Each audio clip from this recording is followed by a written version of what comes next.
Hello. This was not a planned video, but I figured because we were coming to the cusp of week 7 of pregnancy, I should quickly try and fill you guys in on what's been going on. So, if this is the first time that you are here, thank you so much for joining me. This is my 5th pregnancy, my 4th, if you include my stepdaughter, baby, to be hopefully earthside with us.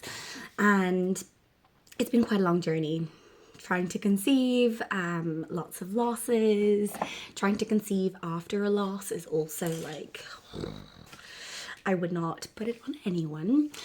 But generally, that's not the sort of content that I talk about. These are sort of like my trying to conceive pregnancy diaries. And I hope it gives you a little glimpse into the reality of pregnancy, the reality of trying to conceive, and that, excuse me, that it's not always like roses and sunshine and rainbows, and that sometimes it can be like a really like mental game, but also a physical game. And so here we are on the cusp of week 7. So we just had week 6 of pregnancy, and it was a really hard week.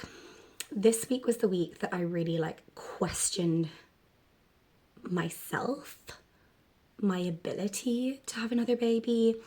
It was a really hard week physically. We had a very like busy week outside of our home life, and so the house was just like trash. I was just like, oh my gosh, how am I gonna, my husband's doing his exams at the moment, and I was like, how am I going to be the sole earner, stay-at-home mama, homeschooling, and like maintain a house? I was just like, okay, it's not an option. It's not an option for me to do all of those things, and that's just the way that it is. And we're going to have to like outsource this stuff. And I was talking to a couple of friends of mine, and they were like, yeah, oh my gosh, it's not an option. So that made me feel better. But I suppose it's normal.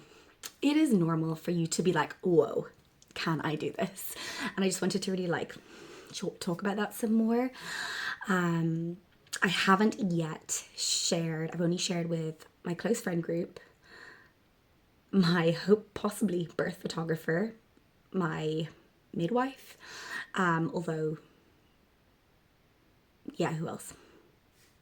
That's it really, my sister. I haven't shared on social media yet. I do plan to. It's really mostly the reason was that I had all of the trying to conceive content that I needed to get up first. But I'm also on call for a birth, so I've got a lot going on call for a birth. It's Christmas week. I've got so much like work stuff going on and planning and stuff in the production line for 2024, which is so exciting. If you aren't already following me on Instagram, do go and follow me over there, because that's where I share a lot more of my like lactation, birth, breastfeeding content, and a lot more like educational stuff. So if you are looking for some more support and education in the new year, that's where you'll find me. Anyhow, I wrote down some of the symptoms that I've been having, but I like remember them all in my head because I'm obviously living in this body. But the reason that I wrote them down is because brain fog has been huge. Like I genuinely, this morning, my son was asking me who like the friend of his favorite superhero character was, and I was like, I can picture them, I can see them, and I can't remember their name. Or just like general things. I'll be like, oh wait, did I brush the kids' teeth this morning? What's going on? So I've been living out of my diary and just like really writing everything down. We live in like a renovation type property, and during the summer we did a lot on like the outside, and now I'm really focusing on like, I feel like almost early like wanting to nest. So I've been like trying to really cozy the place up, doing some like just organizational cleaning stuff when I have the energy. But the overall theme has been brain fog, forgetfulness, feeling like overwhelming anxiety for no real reason, and then getting myself like in a tizzy because I'm not doing all these things and just feeling so wiped. Yesterday I spent most of the afternoon just lying on the sofa reading to the boys, and that was fine because at least I was able to read to them, and I don't feel like guilty about that in any way. But I feel like people forget to say that like you can be in a debilitating way so sick and so tired in early pregnancy. We definitely like I was talking to my assistant yesterday and talking about how we like blur those memories so much of early pregnancy, and I like completely had forgotten that how sick I get. So no like real food cravings, but I haven't been able to eat anything sweet, which is so interesting because we had all these like lovely treats for Christmas, and they sound so yucky to me that I haven't been able to eat them. I've been feeling really nauseous if I don't eat like protein quite consistently. That seems to be the trick for me, but not vomited, which is fantastic because I hate puking. Not like in a, what's it called? Eczemaphobia, something like that, where you have a phobia of puking. I don't have that, but I really dislike puking, as most of us do. So that has been really helpful. And then, oh sorry, my phone going off. I have to have it on loud because I'm on call, so anytime a notification goes off, I'll turn it off for now. Hang on. That's what that is. I have also not been able to move my body much this week, which is one of my like first like ways to mind myself. Is, you know, you have those like non-negotiables. For me, I could go without a shower, I could go without some time on my own even, I could go without food, but if I've moved my body and I've like gotten that energy out, got my wiggles out, I can be much more present with my kids, and I haven't had the energy to do that, so I think that's probably why my head is so messed up. The insomnia has gotten a lot better, falling asleep, staying asleep. I haven't had to wake up in the night to pee this week, which is wonderful.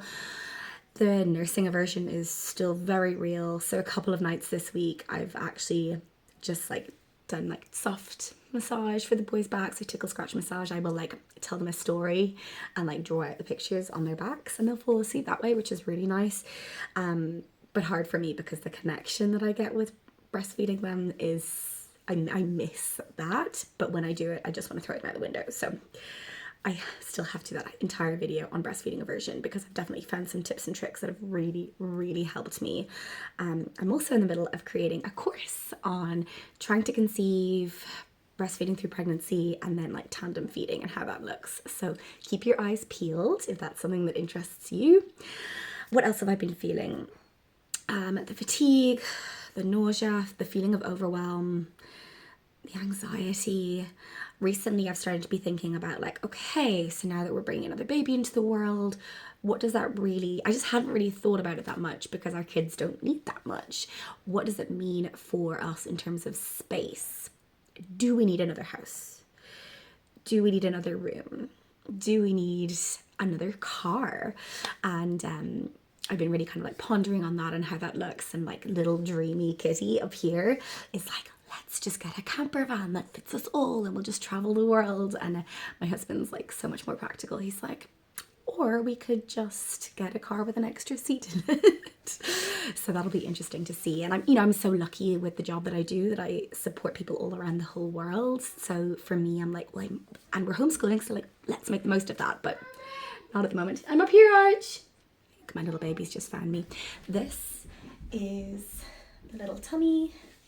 I feel like I'm already kind of showing this little pooch here. This set my friend made me. It's divine. I will share her shop link down below. Thank you so much for being here, and I'll talk to you soon.